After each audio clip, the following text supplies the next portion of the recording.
Hello and good morning to you. Just 1 second.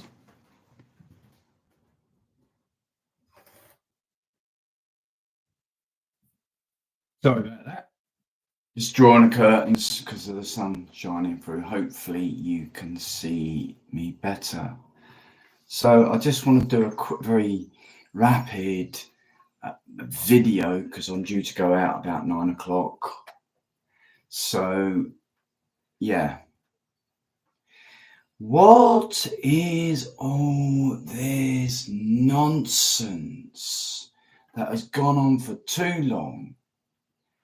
That glucose, carbohydrates are the Rolls Royce for energy. This really has been borne about by bodybuilders. So bodybuilders, you are responsible for this.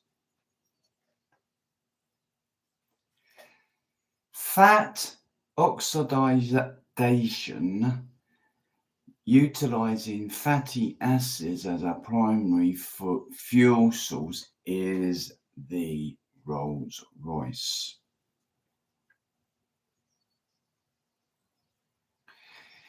When we look at BMIs, and I hate BMIs, body mass indexes, because I think they are false and untrue. You know, you can take somebody like Mike Tyson in his prime at 5'11", is he 5'11" and a half? 16 and a half stone in his prime. Well, I dare you, I would have dared you to walk straight up in his face to Mike Tyson and said, "You're a fatty, you're 16 and a half stone. The BMI says that you're obese." So it is fraud. However, if we look at that, you know, with a pinch of salt, and we look at body mass indexes, some of these bodybuilders are in single digits, 10% body fat and less. I personally feel between 10 and 20% is a pretty good point to aim for. They say that your abdominal muscles, that beach body, chiseled, ripped look, is only really when you get into single digits, so 10% and less.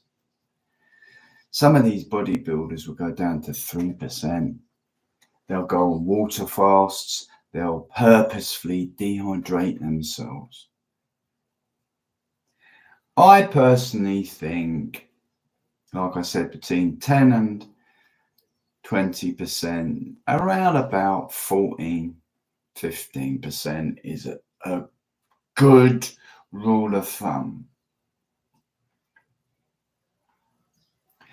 Now, you will have prominent abdominals showing, but they won't be cut like you could get 50p pieces. You know what I mean? You could get coins and you could stick them in.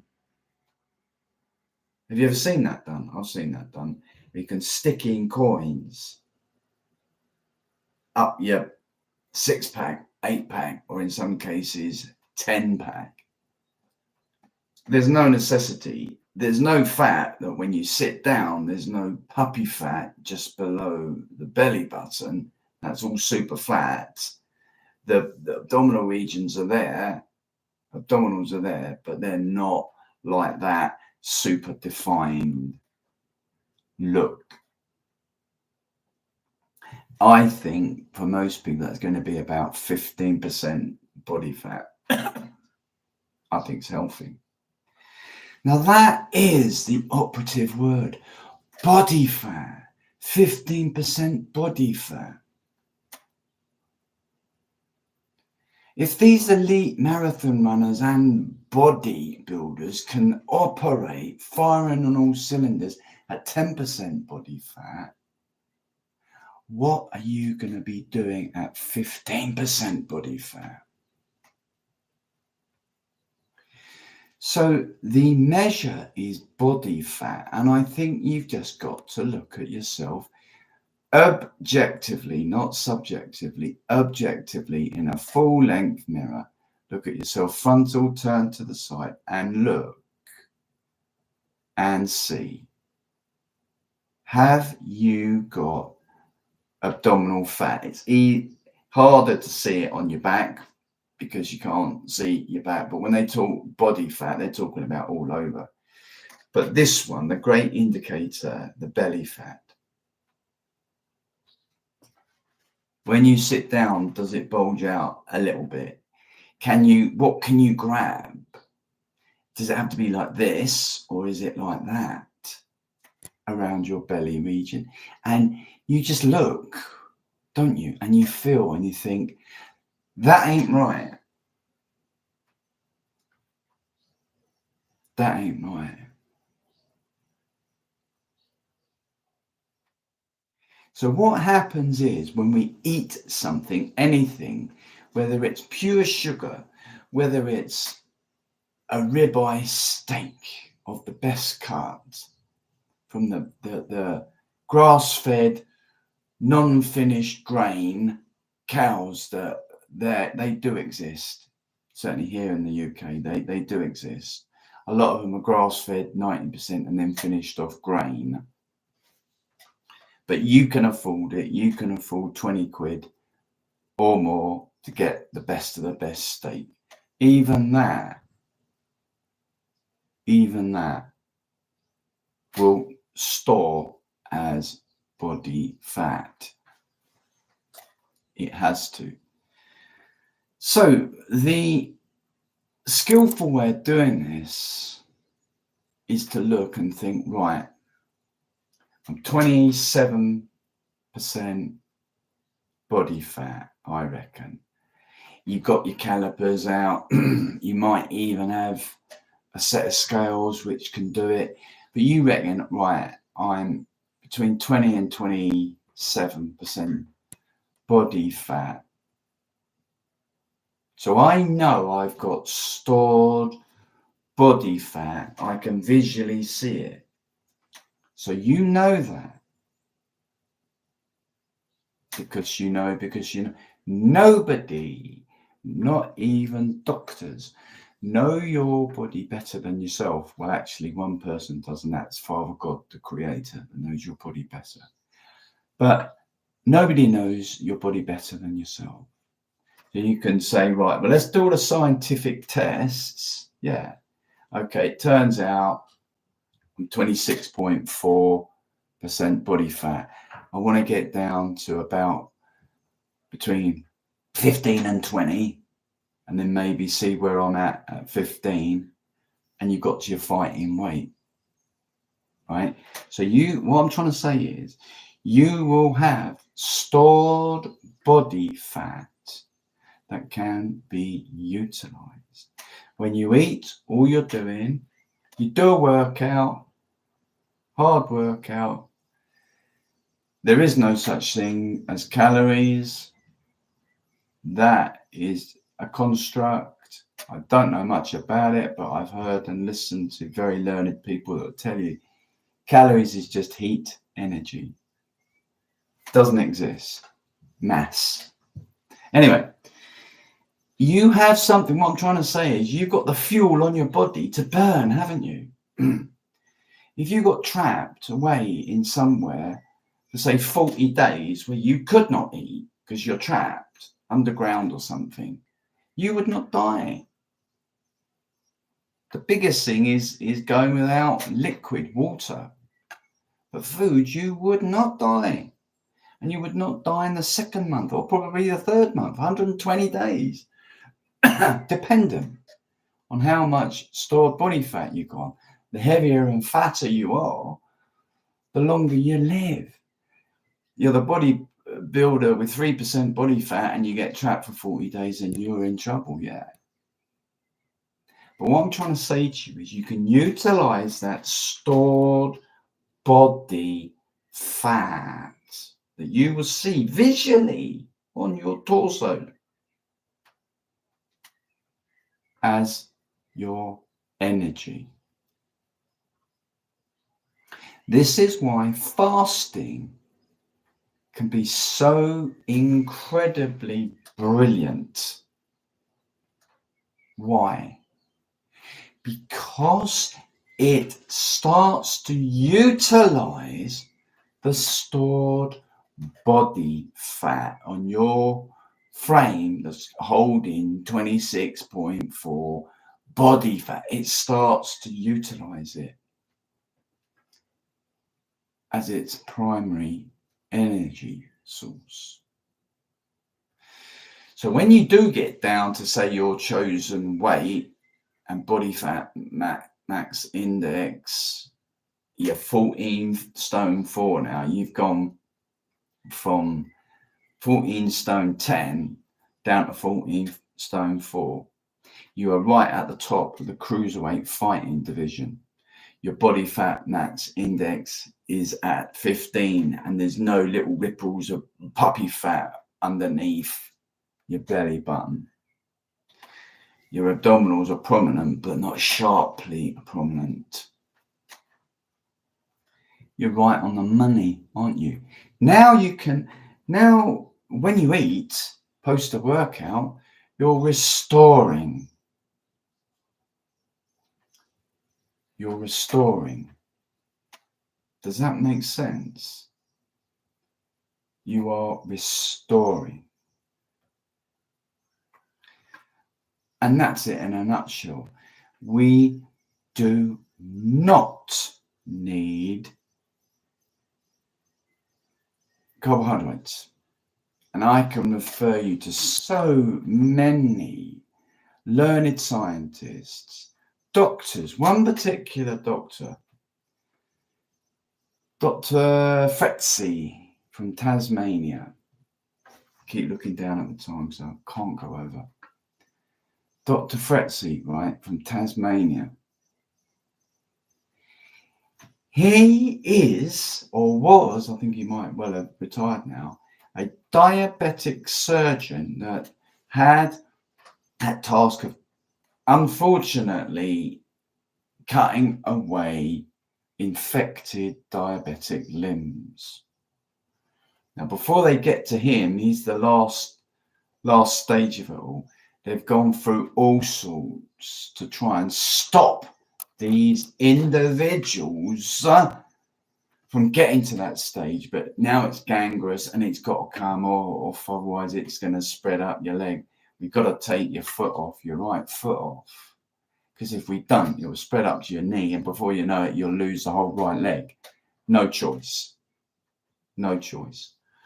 He says, and don't forget, I don't want to get sort of put up for defamation or anything like that. So I know what I'm saying is correct, right, true and proper. And I think he's brilliant. I think his name is pronounced Dr. Fretzi. Apologise if it's not. He says, out of his own word, this learned guy has been right on a coalface, knows what he's talking about. We don't even need 1 gram of carbohydrates, 1 gram of sugar. Carbohydrates and sugar turn into glucose. They're the same thing. A jacket spud potato is better than 1 pint of cider that's got 9 teaspoons of sugar in it. But they both, once they assimilate into the gut, convert into glucose. And that's what the body says, I'm receiving too much glucose here. Doesn't matter whether it's from good sugar or bad sugar. It's still the same once it goes into your bloodstream, once it goes into your system. And he says not 1 gram. Do you know what 1 gram is? 1 teaspoon. Go and seek him out if you think I'm talking a load of bollocks and bullshit and lies and deceit. Go and seek him out. Why would he say that? He's a professional. He's a medical person. Why would he say that? And there's a lot of others out there that say we don't need carbohydrates in our bodies. All this business on AI, they've got themselves confused and in a bit of a pickle because they're being infiltrated by people who advocate carbohydrates, and it's not the best energy source. When you go fat adapted, you burn fat, stored fat, and then if you need to and you're at that 15% BMI, which I don't like, but you'll know what I mean visually, when you're at that level, you just restore. Of course you're going to eat stuff, but you need periods of intermittent fasting, I think, in the beginning. This whole concept has come from bodybuilders. Bodybuilders are to blame. Oh, you've got to have your protein drink, your whey protein drink with a banana 30 minutes post a workout to prevent you going into that catabolic state. That is bullshit. Go and listen to Dr. Jason Fung, F-U-N-G, a nephrologist, and see what he's got to say about it. Don't necessarily listen to me. He said, how can the body start to burn muscle as fuel when it's already got fat there? It will burn muscle as fuel if you haven't got much muscle there you haven't got much fat there to burn. It will start to eat into your muscle tissue, yes, but it will not, I repeat, will not start burning into muscle tissue. It will start to pull from your fat reserves. Now, this has almost become, what camp are you in? Are you in the carbohydrates camp, or are you in the fat storage camp? And all I can tell you is, when I stopped as a competing boxer as a kid, that's when my problems started. And slowly, I progressed to become a pre-diabetic and then a diabetic. And now I'm trying to fight to reverse that. So I can tell you from experience, eating too much of this shit carbohydrates that is so prominently advocated is wrong. Is wrong. Unless you go and get yourself a DEXA scan, D-E-X-A, DEXA scan, so you can definitively know what's going on in your internal organs. We've just been talking about the cosmetic side, the subcutaneous fat. But what's going on? Are you skimming fat? Do you know what type of visceral fat is going on all around your organs, specifically your liver? Do you know that? Well, of course you don't know that, because you're not an expert and you're not a scientist and you've not had those tests, have you? Fructose, carbohydrates will, excessive fructose and carbohydrates will produce visceral fat on top of subcutaneous fat. No doubt. Now you've got non-alcohol, if you're not even drinking alcohol. Now you've got non-alcohol fatty liver disease. And the same connotations can happen with an alcoholic as somebody that is not an alcoholic that's got a fatty liver. It can still pack up, folks. So I'm going to finish off now. What is the take-home message then of all of this? Stay the fuck away from carbohydrates.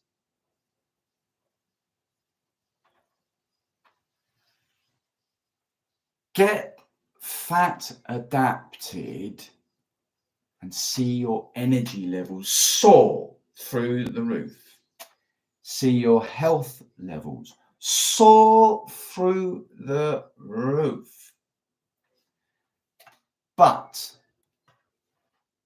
you better believe it. 1 gram, 1 teaspoon of carbohydrates ain't good. Now, I'm just going to finish off with this because this is quite important. So please be attentive.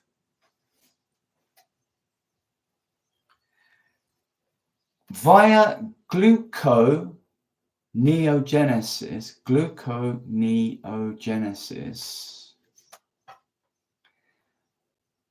the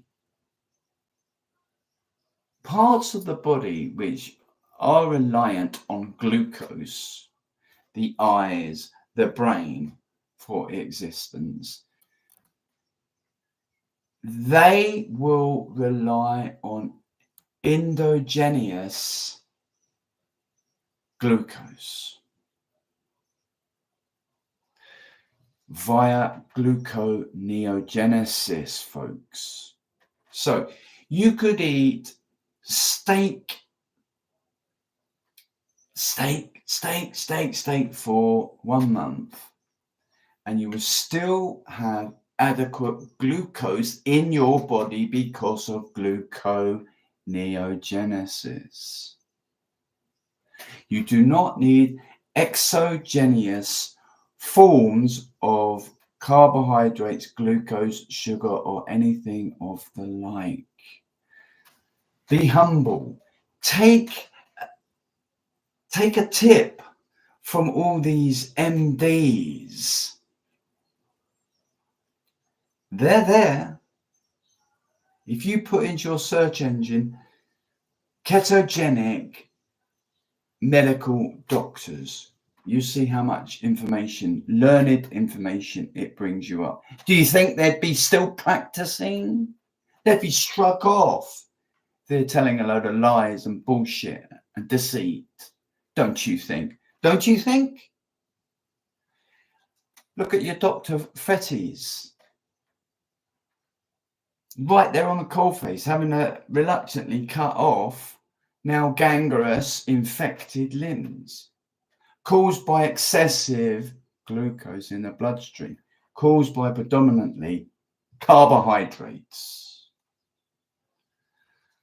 Go and do some research into athletes that are fat adapted. Look at their testimonials. Oh, fiber, and all this. I'll tell you what, I have been a carnivore now for 8 months and I'm as regular as clockwork. My stools are regular, of excellent quality, no stress, no straining. You can either believe me or not believe me. Why would I come on and tell you all this if it was a load of nonsense? Why do you think I would do that? What benefit is there for me to doing that? I might as well come and you should eat carbohydrate because of this, advocate the sugar diet because this, wouldn't I? But no, I haven't. I want you to think about that very, very seriously, people. Okay, so this is Cliff Graves from Trainwell Boxing. I've got to get out of here now. Ciao.